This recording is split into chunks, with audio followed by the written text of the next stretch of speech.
She's one of Nigeria's most successful businesswomen, accomplished in many fields. Starting out in the 70s as a local secretary, by the 80s she leaped to Fashion Designer of the Year. I myself as a little girl had always been quite fashion conscious. In the 90s she struck it rich in the oil business. To the glory of God, we actually struck oil in commercial quantity. Now she gives back as author and philanthropist, helping Nigeria's widows and orphans. We try our best to bring hope back into their lives. This week on African Voices, Folorunsho Alakija opens the pages of her autobiography. Through her life experiences and challenges, she shares the secrets to her success. So I've always believed that anything worth doing at all is worth doing well.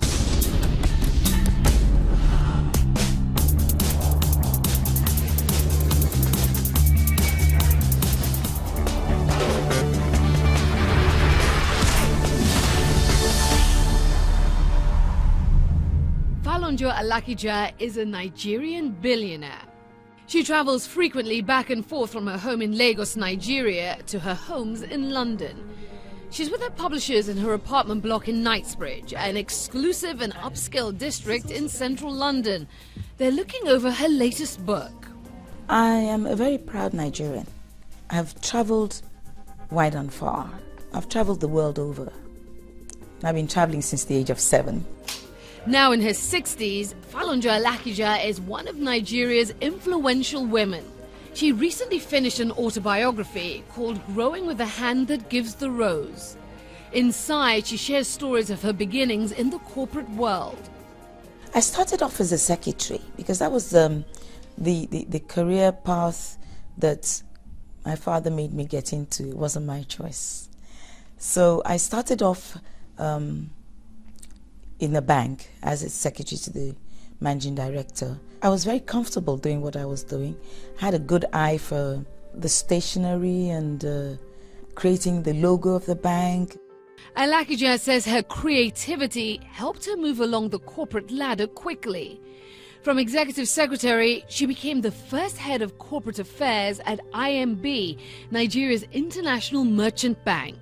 From when I started working at International Merchant Bank, I knew all along from inside of me that at some point in my life that I wanted to get into business.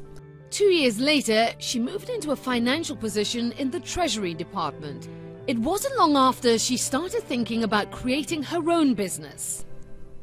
Treasury Department, and I saw that more of a business-related sector of the bank where I could trade with the bank's money and make money for the bank.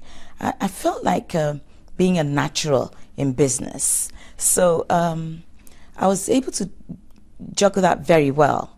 But when it got to the stage where I found that people were being hired, those who have university degrees, and they were being placed in positions above me, I didn't like that. I felt it was time to move on and set up my own business. And I started thinking about what to do, what kind of business that I would do that I would feel comfortable doing. And it was a time when Nigerians were beginning to look inwards, and fashion was beginning to pick up in Nigeria. And people were being very proud of wearing African fashion, Nigerian fashion, Nigerian clothing.